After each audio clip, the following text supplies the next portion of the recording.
Masya Allah. Masya Allah. Alhamdulillah, Allah subhanahu wa ta'ala memberi tahu kepada kita semua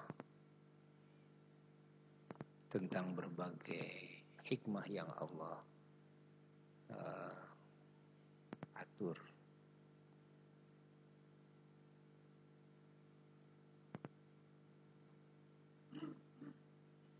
di alam semesta ini, wabil khusus dalam kehidupan manusia dan bangsa jin, di mana Allah subhanahu wa ta'ala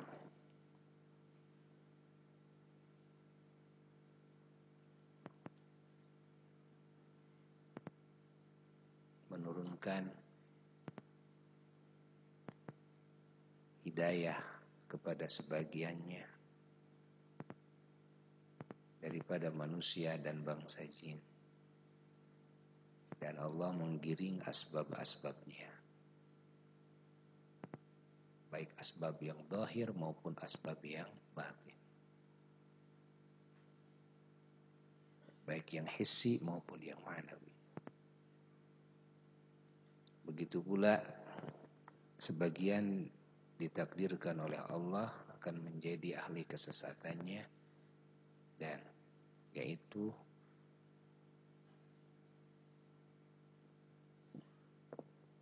mereka yang digoda oleh setan dan mereka tergoda.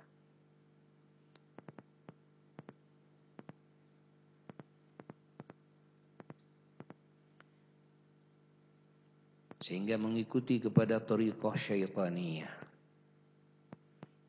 kepada manhaj syaitani, manhaj iblisi, di dalam fikrah-fikrahnya, di dalam mafahimnya, pemahamannya, hatta dalam niat-niatnya, lalu di dalam akhlaknya, di dalam amal perbuatannya, dalam ucapannya, mengikuti kepada ajaran-ajaran dan sifat-sifat syaitan yang syaitan ajarkan kepada Bani Adam dan bangsa jin.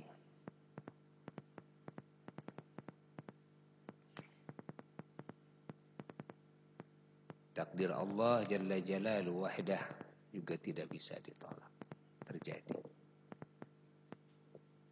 Siapa yang akan menjadi ahli surga sudah Allah tetapkan, siapa yang akan menjadi ahli neraka sudah Allah tetapkan. Siapa dari kalangan manusia yang menjadi manusia pertama yang menyesatkan? Tuh. Siapa yang disesatkan? Allah. Seluruh para rasul alaihissalatu wassalam dari zaman Nabi Adam alaihissalatu wassalam semuanya mengajarkan segala bentuk kebaikan, keterpujian, kesucian, kebenaran, kewangian, mengajarkan kesucian, keadilan, ketinggian martabat, kesempurnaan sifat. Semuanya mengajarkan bagaimana mengenal Allah Jalla Jalaluhu wahdah, bagaimana dekat dengan Allah, bagaimana meraih ridha Allah, cinta Allah, sayang Allah, kasih sayang Allah, ridha Allah, ampunan Allah, pertolongan Allah. Sehingga zahir di tangan mereka para sahabat-sahabat para rasul terdahulu radhiyallahu anhum ajma'in, seperti Sayyidina Asaf, sahabat Nabi Sulaiman alaihissalam, karamah yang begitu hebat. Coba hanya satu yang diperlihatkan, salah satu dari karamahnya sahabat Nabi Sulaiman.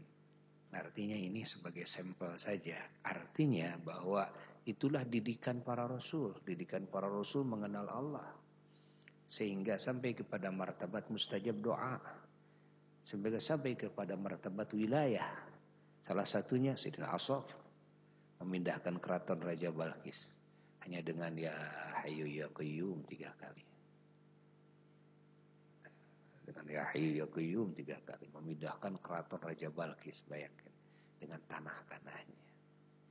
Siapa beliau? Bukan nabi, bukan rasul, Beliau manusia biasa, ya, yang tadinya tidak mengenal Allah, tadinya tidak mengenal bagaimana cara mengabdi kepada Allah, lalu diajari oleh Nabi Sulaiman alaihissalatu wassalam tentang mengenal Allah. Lalu mengenal Allah, lalu dekat kepada Allah, lalu meraih cinta Allah. Kalau Allah sudah cinta, apa yang dikikirkan kepada yang dicintainya? Kalau Allah Rabbul Alamin sudah cinta kepada hambanya, apa yang kira-kira dikikirkan bagi yang dicintainya? Tidak ada. Pada yang lain diumpetkan, kepada yang dicintainya diperlihatkan.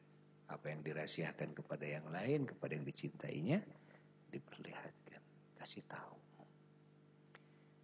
Yang lain tidak bisa berbuat apa-apa, dikasih kemampuan. Kemampuan yang mana yang lain tidak bisa. Semuanya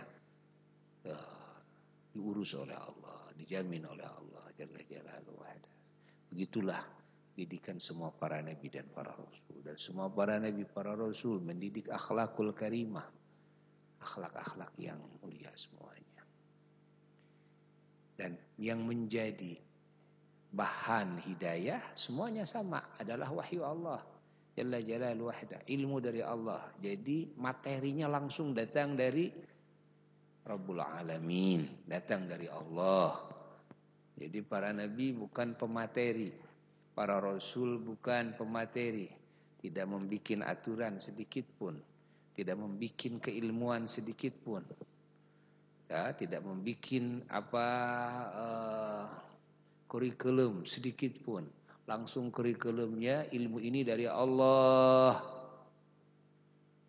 Coba mana di alam semesta ini sekolah yang paling tinggi ketimbang sekolah yang kurikulumnya dari Rabbul Alamin? Jangan dianggap sepele itu yang pesantren ya. Kalian sekolah sampai universitas mana? Itu produk akal, observasi, kadang gagal. Sehingga banyak kaidah-kaidah menurut ilmuwan yang dulu itu dianggap benar, sekarang jadi salah. Karena sudah ditemukan kaidah-kaidah yang lebih tepat. Jangan heran dalam berbagai keilmuan. Kenapa? Produk akal. Manusia tidak beriman kepada Allah, lalu membukukan hasil karya-karya pemikirannya. Lalu dimasukkan ke sekolah-sekolah, bikinlah sekolah-sekolah di muka bumi ini. Ya kan? Tentang ini, tentang ini, tentang ini, tentang ini. Orang berbondong-bondong mengambil keilmuan, percaya kepada mereka, yang mana sebagian ada yang benar menurut adat, ya.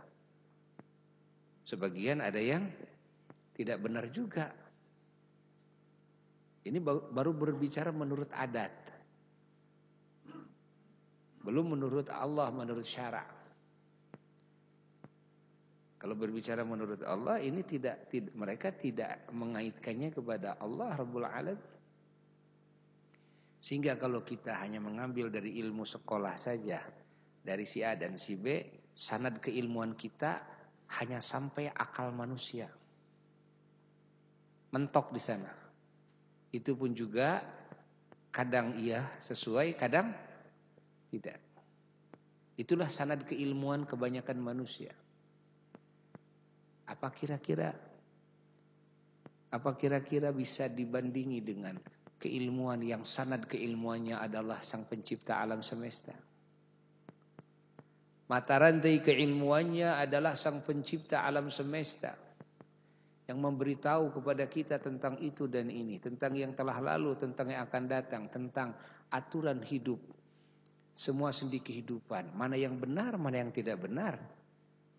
Bayangkan. Sehingga kita dididik oleh Rabbul Alamin sehingga mengetahui, nah ini adalah ajaran setan. Sampai tahu begitu. Ini adalah ajaran Allah. Sampai tahu begitu. Di universitas mana yang bisa membedakan mana ajaran setan dan mana ajaran Rabbul Alamin? Ajaran Allah sampai bisa memberitahu seperti itu.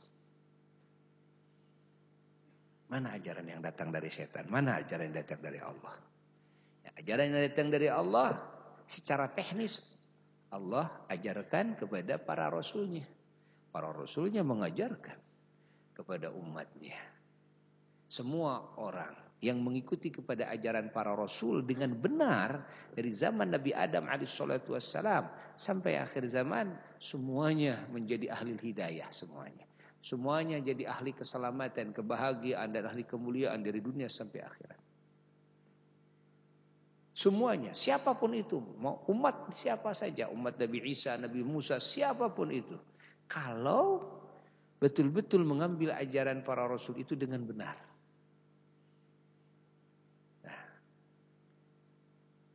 namun Allah Subhanahu wa taala menakdirkan bahwa sebagian akan ada yang oleh Allah dijadikan menjadi ahli neraka dan abadi di neraka. Yang akan dimasukkan ke neraka dibagi dari dua kelompok. Satu dari kelompok manusia, kedua kelompok jin. Dari dua kelompok ini yang akan menjadi neraka pun juga dibagi dua kelompok lagi. Satu adalah orang-orang dan bangsa jin yang sama sekali mereka tidak iman kepada Allah, tidak iman kepada para rasul, tidak iman kepada kitab-kitab Allah, tidak iman kepada Injil, Taurat, Zabur dan sebagainya, tidak. Ini variatif banyak, ada istilah majusi, ada istilah macam-macam. Intinya tidak iman. Apakah tidak iman kepada Allah itu beriman kepada Tuhan selain Allah? Ataukah tidak iman kepada Allah itu memang sama sekali tidak bertuhan? Ya. Artinya sama-sama tidak iman kepada Allah Jalla Jalaluhu wahdah. Menyembah itu, menyembah ini dan sebagainya. Ada lagi yang oleh Allah ditakdirkan akan menjadi ahli neraka, abadi di neraka. Mereka justru yang beriman kepada Allah. Mereka yang beriman kepada para rasul Allah. Mereka yang beriman kepada kitab-kitab Allah. Mereka tahu tentang bahwa Tuhan itu adalah Allah. Mereka tahu tentang bahwa Nabi Musa adalah utusan Allah, Nabi Isa adalah utusan Allah. Mereka tahu tentang bahwa Injil, Zabur, Taurat itu adalah kitab-kitab Allah. Mereka mengkajinya, mereka memahaminya.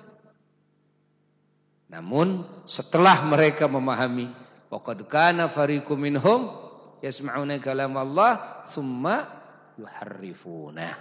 Setelah mereka memahami, mim ba'di ma aqalu tsumma yuharrifuna. Lalu mereka merubah setelah faham. Wah, ini nanti akan datang Nabi akhir zaman yang nanti di dohirnya di Makkah. Ini nanti akan menurut kitab Samawi ini namanya Muhammad, dalam sebagian kitab namanya Ahmad. Ini punya keunggulan yang sangat luar biasa di atas semua para rasul, dan ini akan mengkup semuanya menjadi rasul bagi semua ahli bumi ini, dan menjadi rahmat bagi alam semesta, dan menjadi penolong bagi semua makhluk nanti yaumul qiyamah, dan akan habis semua pengaruh-pengaruh oleh namanya Muhammad ini. Yahudi, Nasrani, pokoknya akan habis pengaruhnya. Semuanya tidak akan bisa nampak kebenarannya, tidak ada, kecuali ini ajaran Muhammad ini yang akan nampak kebenarannya. Kalau ditimbang dengan akal yang sehat semuanya pasti akan nampak kebenarannya. Kalau yang ajaran lain ditimbang pasti akan nampak kesalahannya. Tapi ajaran Muhammad kalau ditimbang akan nampak kebenarannya. Semakin ada studi banding dengan jelas, maka mereka orang-orang cerdas sudah sekolah puluhan tahun, gitu kan? Mereka sudah menjadi misionaris dan sebagainya. Orang-orang cerdas malah mereka setelah menimbang antara Quran dan antara Injil dan Zabur dan Taurat dan sebagainya, kemana lari? Kepada Quran. Makanya kalau di pihak orang-orang yang non muslim, ahlul kitab yang masuk kepada ajaran Islam itu mesti bakal banyak orang-orang yang cendekiawannya, orang-orang cerdasnya. Karena kecerdasannya. Tapi kalau yang dari muslim masuk kepada ajaran-ajaran agama lain, pasti ini orang yang paling bodohnya. karena masalah hutang pihutang, karena masalah dunia, karena masalah dirayu, karena masalah ditakut-takuti dan sebagainya. Makanya non-muslim tidak akan bisa membawa muslim kepada agama mereka, mengeluarkan dari ajaran Islam kecuali dengan cara-cara merayu atau dengan cara menakut-nakuti. Ya. Kalau Islam tidak, sudah digariskan dengan jujur, la ikraha fiddin, tidak ada paksaan bagi siapapun, manusia, bangsa, jin, kan? Fiddini, di dalam masuk kepada ajaran Islam, yakni fiddukhul fil Islam, tidak ada paksaan. Tidak ada paksaan, artinya bebas, merdeka kalian. Wahai kaum Kristiani, wahai kaum Yahudi, wahai Majusi, wahai siapapun, bangsa manusia dan bangsa jin. Ini kami menawarkan ajaran yang hak, yang benar. Tiada Tuhan kecuali Allah. Nabi Muhammad adalah utusan Allah. Dan Al-Quran adalah kitab Allah. Silakan baca. Ini aturan Allah. Aturan yang mengatur seluruh sendi kehidupan kita. Dan berita-berita yang pasti yang datang dari Allah langsung. Datang dari Allah langsung. Berita tentang yang terdahulu, tentang yang akan datang, tentang alam-alam gaib. Sampai ahli surga di surganya, dengan martabat-martabatnya, ahli neraka di nerakanya, dengan kelas-kelasnya. Tentang itu, tentang ini. Ya. Allah mengajarkan kepada hamba-hambanya dalam keajaran Islam, mengajarkan kebenaran dalam segala hal, mengajarkan keterpujian, mengajarkan kemuliaan, mengajarkan keadilan, mengajarkan kesucian, mengajarkan kewangian, mengajarkan segala bentuk kebaikan, dan mengajarkan memusuhi kepada syaitan dan sifat-sifat syaitaniyah, memusuhi kepada hawa nafsu sendiri, memusuhi kepada dunia, sehingga dunia itu dianggapnya musuh. Dianggapnya musuh dunia itu. Hawa nafsu musuh, setan musuh. Mengambil dunia bukan untuk dicintai, tapi untuk ditaskhir, ditaklukkan. Kamu sini, ambil dunia itu. Sini, mau apa? Saya mau pakai dakwah. Mana S4 4? Sini. Mana iPhone 6? Sini. Mana itu mobil apa? Alphard, sini mau saya pakai. Punya uang berapa miliar, berapa ratus miliar, pokoknya gak pakai ratus miliar triliun. Sini kamu. Kamu tidak hadir dalam hati saya, tapi kamu harus ada di telapak kaki saya. Saya mau pakai. Kamu jangan mentang-mentang. Ya, kita sholat khusyuk kepada Allah sebelum semua dunia gitu. Tidak dimasukkan ke hati. Jangan sampai masuk ke hati. Karena mereka itu musuh. Musuh harus ditaklukkan oleh kita. Hawa nafsu, keinginan nafsu, kamu harus ikut kepada hidayah dari Allah. Saya tidak bertuhan kepada kamu, hawa nafsu. Kamu ingin itu, kenapa beda dengan Allah? Kenapa marah kamu beda dengan marahnya Allah? Kenapa ridho kamu beda dengan ridho Allah? Kalau ridho kamu sama dengan ridho Allah, saya ikut. Tapi saya bukan ikut kamu, ikut Allah. Kamu marahnya karena Allah, saya ikut. Tapi saya gak ikut kamu, ikut Allah. Tapi kalau kamu beda, jelas. Saya bertentangan dengan kamu, saya tidak akan ikut kamu. Kenapa kamu ridho sama si A? Kenapa kamu ridho sama si B? Saya tanya, karena Allah tidak karena Allah. Saya tidak akan ikut. Cuma karena dia itu baik kepada kamu, tapi dia malah mencelakakan kamu, menjadikan kamu jadi ahli maksiat kepada Allah Ta'ala. Kamu ridha, salah. Terus kamu marah. Karena apa? Karena kamu marah. Padahal mereka tidak ada salah kepada kamu, tapi kamu marah. Mereka padahal menjalankan tugasnya. Kenapa kamu marah? Padahal tidak merusak hak kamu. Kenapa kamu marah? Marah kamu bukan karena Allah. Jangan diikuti. Nah, itu ajaran Allah Jalla Jalaluhu Wahdah.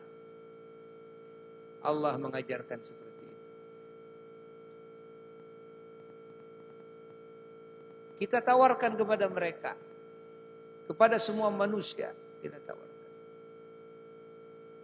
Setelah kita tawarkan kepada mereka secara pemahaman, secara lafaz, secara fikrah, atau visi misi ditawarkan, lalu dipraktekkan dalam hidup kita.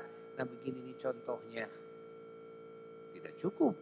Kita di dalam dakwah hanya memperlihatkan visi misi, hanya memperlihatkan program-program ilahi. Tuh, kita samawi Quran ini tidak cukup, tapi harus dicontohkan oleh kita. Nah, ini contohnya. Contoh akhlakul karimah begini. Dan contohnya amal soleh begini. Contohnya kalimat thayyibah begini. Contohnya Islam itu begini. Dalam kehidupan kita, baik antara kita dengan Allah, lalu antara kita dengan sesama makhluk Allah, dari mulai di lingkungan rumah kita, dengan istri kita, suami kita, anak-anak kita, orang tua kita, dengan tetangga kita. Ini ya, hati-hati ini, bahwa kehidupan kita adalah wujud daripada hidayah atau dolalah, petunjuk Allah atau ajaran setan ini, gitu kan? Nah, bagaimana cara menyikapi permasalahan yang kita hadapi, yo? Bukan cuma dengan bijak saja.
berikan kepadamu?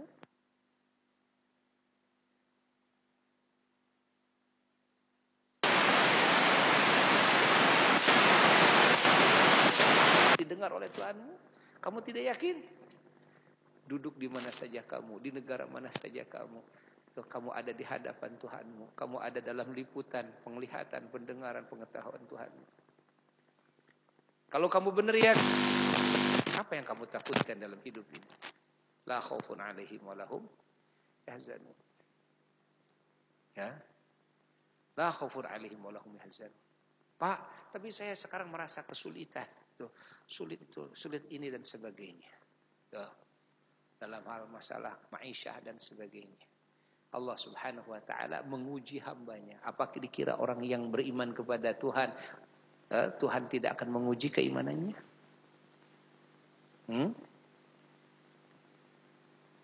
Ahasiban nasu, bagaimana? Ahasiban nasu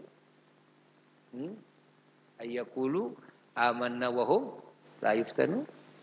Apakah orang-orang menyangka setelah mereka ngomong saya beriman kepada Allah, wahum la yuftanun, tidak akan diuji oleh Allah imannya? Diuji dulu. Keyakinan kita diuji dulu. Masalah ini, masalah suami, istri, masalah keluarga, masalah tetangga, masalah macam-macam diuji. Guru dengan muridnya, murid oleh gurunya diuji.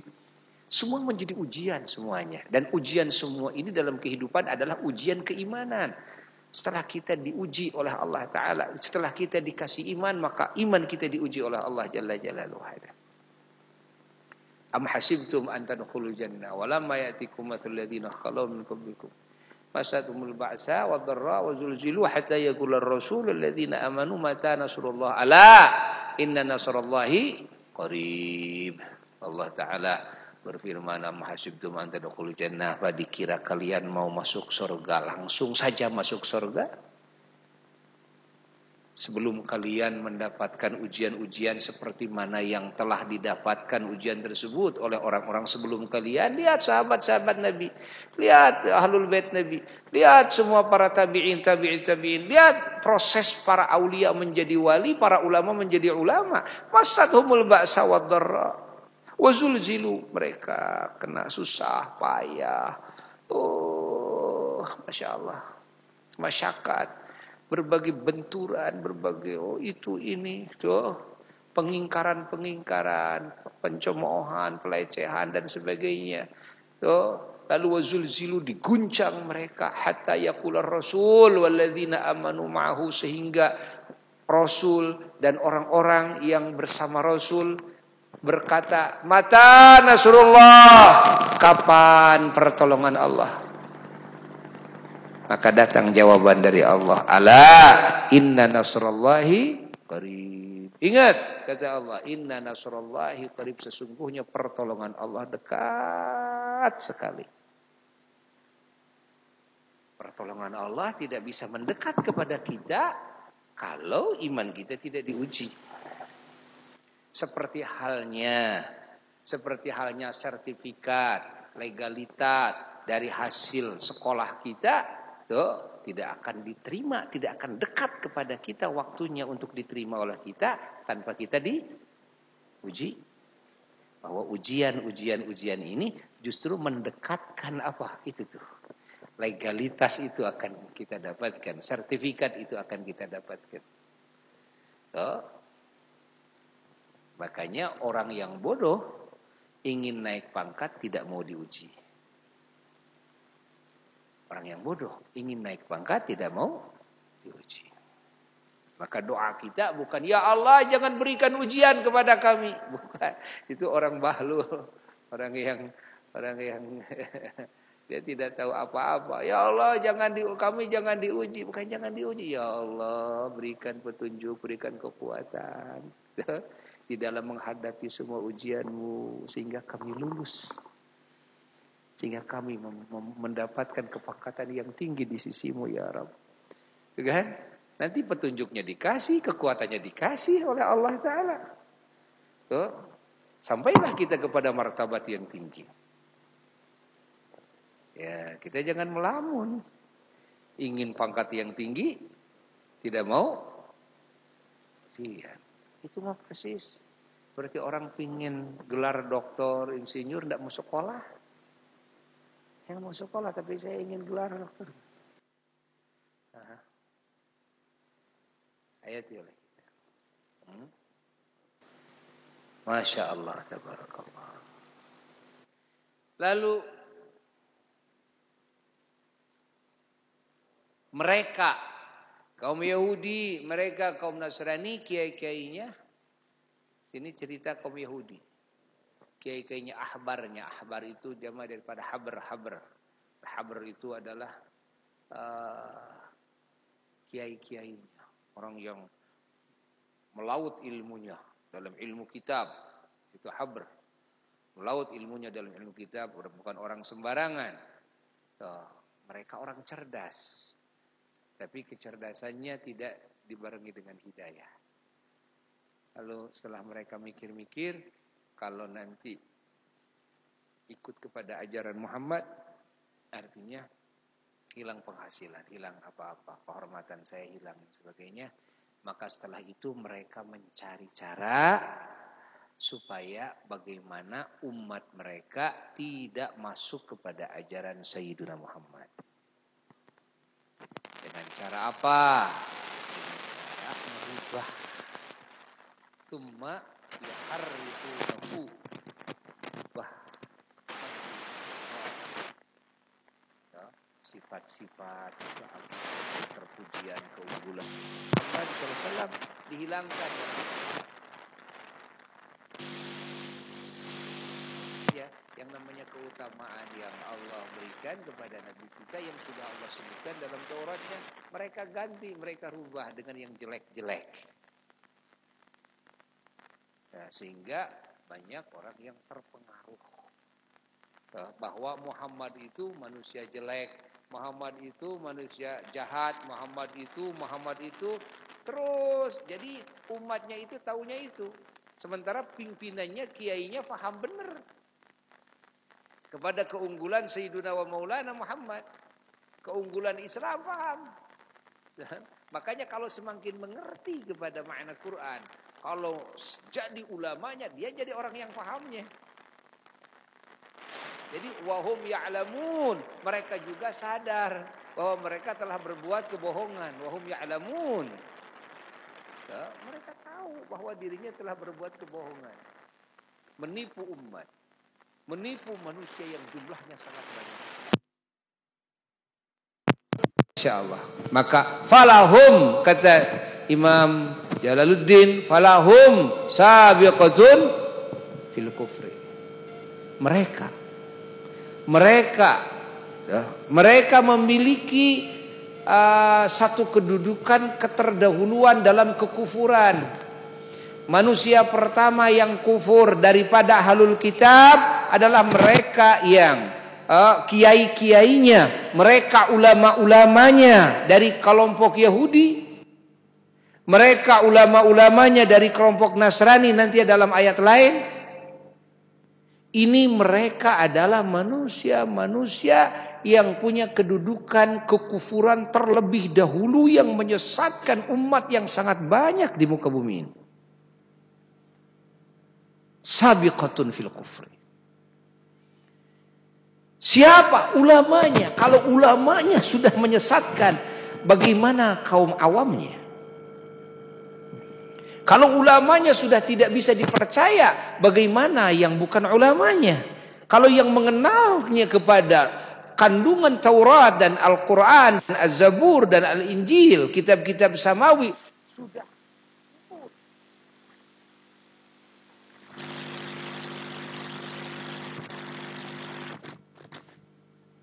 Ayat ini menunjukkan kepada banyak hal. Di antaranya ada bahwa Allah Subhanahu wa taala yahdi man yasha wa yudhillu man yasha. May yahdillah fala mudhillalah wa yudhlilhu fala hadiyalah. Allah menghidayahi kepada siapapun sekehendaknya. Allah menyesatkan kepada siapapun sekehendaknya. May yahdihillah fala mudhillalah. Siapa saja orang yang dihidayahi oleh Allah, fala mudhillalah, maka siapapun di alam semesta ini, fala mudhilla, tidak ada yang bisa menyesatkan lahu kepada orang tersebut. Siapapun di alam semesta ini, kalau Allah sudah kasih hidayah. Wa may yudlil, dan siapa orang yang Allah sesatkan, fala hadiyalah, maka di alam semesta ini tidak akan ada yang bisa memberikan hidayah kepada orang tersebut. Allah menakdirkan kepada ulama-ulama Yahudi, mereka sesat, hayati oleh kita. Padahal mereka sudah tingkatan ulama. Mereka sudah tingkatan ahlul kitab. Menguasai ilmu kitab samawi. Beriman kepada Allah. Beriman kepada Nabi Musa salatu wassalam, beriman kepada Nabi Isa alaihi salatu wassalam. Tapi ketika Allah subhanahu wa ta'ala menghendaki menyesatkan siapapun di alam semesta ini, tidak ada yang bisa memberikan hidayah. Walaupun itu ulama. Ini hikmahnya besar bagi kita. Artinya kemungkinan walaupun kita sudah jadi kiai, walaupun kita sudah banyak umat, ini Yahudi ini umatnya sedunia. Kiai Yahudi ini umatnya sedunia. Kiai Nasrani, Paus Paulus itu umatnya sedunia. Tapi walaupun umatnya sedunia, bayangkan umatnya sedunia merujuk kepada perkataannya, merujuk kepada pendapatnya. Tidak susah bagi Allah subhanahu wa ta'ala menyesatkan orang tersebut. Lalu Allah menyesatkan manusia sedunia ini karena kesesatan dia, karena kekufuran dia. Sehingga harus menanggung dosa yang begitu banyak dari jumlah manusia yang sangat banyak. Manusia yang sangat banyak tidak bisa diselamatkan, semua menjadi ahli neraka. Bayangkan, cuma karena satu orang, dua orang, segelintir daripada kiai-kiainya terdahulu. Ini adalah ibrah bagi kita. Ini adalah cermin bagi kita semuanya. Maka kita tidak boleh ujub. Kita tidak boleh ujub dengan kesolehan kita, dengan kepintaran kita, dengan penguasaan kita terhadap ilmu Allah, dengan akhlak kita yang bagus saat ini, dengan banyaknya amal kita, wirid kita. Tidak boleh ujub dan tidak boleh menghinakan orang-orang yang mereka saat ini kufur, yang mereka saat ini maksiat.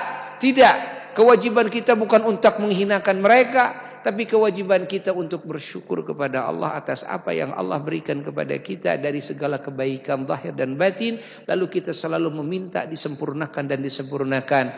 Lalu tugas kita juga meminta hidayah bagi orang-orang yang belum mendapat hidayah, meminta iman Islam bagi orang-orang yang belum mendapatkan iman Islam. Dan kita meminta segala kebaikan bagi mereka yang belum mendapatkan kebaikan. Lalu secara nyata kita berdakwah kepada mereka, memperlihatkan dan menawarkan ajaran Allah yang benar tanpa mengejek, tanpa menghinakan, sedikit pun dalam hati tidak merendahkan. Bahkan kita tetap merasa manusia yang paling hina. Kita tetap merasa manusia yang paling bodoh. Hanya mengajak urusan selamat dan celaka, urusan dia dengan Tuhannya. Kita tidak punya kekuasaan untuk menyelamatkan, tidak punya kekuasaan untuk mencelakakan. May yahdillah fala mudhillalah wa may yudhlil fala hadiyalah. Begitulah cara berdakwah dengan cara kenabian, seperti itu. Tidak ada seorang pun yang tersinggung oleh kita. Kita hanya mengajak, hanya menawarkan. Andai kata mereka jadi marah kepada kita, marahnya tidak beralasan. Kenapa? Karena kita tidak menyinggung, kita tidak merendahkan, tidak, hanya menawarkan inilah ajaran Allah yang benar. Inilah ajaran Allah yang benar. Inilah ajaran Allah yang terpuji. Inilah ajaran Allah yang benar. Sehingga mereka orang-orang kafir kepada Rasulullah sallallahu alaihi wasallam tatkala mereka memusuhi, begitu ditanya hatta antara mereka dan mereka tidak bisa mereka tidak punya hujah, tidak punya alasan kenapa saya memusuhi Muhammad begitu. Tidak punya alasan mereka itu. Kenapa? Karena ditelaah ajaran Muhammad benar. Sifat Muhammad benar.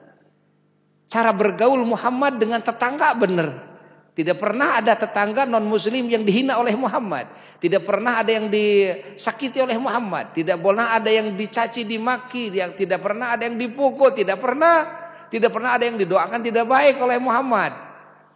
Kerjaannya Muhammad itu datang ke rumah-rumah, memberi makanan, minuman, itu ini, nengok yang sakit, takziah kepada yang ditinggal mati, memberikan arahan-arahan yang baik. Muhammad kerjanya seperti itu. Memberikan solusi-solusi, membangun kemaslahatan hidup, membangun keamanan daerah, membangun ketentraman, membangun persaudaraan. Itu Muhammad kerjaannya seperti itu. Dari sisi pribadi Muhammad tidak pernah ada yang bisa mencela apa sifat Muhammad, kekurangannya. Tanyakan kepada istrinya, lihat bagaimana hubungan dengan anaknya, lihat bagaimana hubungan dengan sahabatnya, dan lihat kehidupan sahabatnya yang sudah mengambil ilmu dari Muhammad. Subhanallah, semuanya indah kehidupannya. Semuanya mulia akhlaknya, sifatnya mulia. Ini sahabat-sahabat Muhammad kayak Muhammad aja kelakuannya. Kegiatan hari-harinya kayak Muhammad aja. Susah. Dicaci, dimaki tidak membalas. Dijelek-jelekin tidak membalas dengan kejelekan. Susah mereka. Mau menyalahkan Nabi susah mereka. Tidak ada hujah. Tidak ada hujah. Jadi kesalahan mereka itu tunggal. Berbeda dengan kita. Kalau kita jangan merasa tunggal kesalahan mereka tatkala kita berdakwah. Kenapa? Karena kita orang yang masih belum sempurna sifat kita. Walaupun materinya Quran dan Sunnah benar, namun pelaksanaan materi ini dalam kehidupan belum tentu benar. Sehingga kalau ada orang lain memang tersinggung oleh kita, pantas saja mungkin ada yang menyinggung mereka. Jadi kita harus selalu koreksi, introspeksi diri terus walaupun kita sudah jadi dai. Coba dengarkan rekaman kita, dakwah-dakwah yang telah lalu. Barangkali ada kata-kata yang memang kata-kata tidak pantas kita ucapkan sesungguhnya bagi seorang dai. Dengan kata mengejek si A, mengejek si B itu.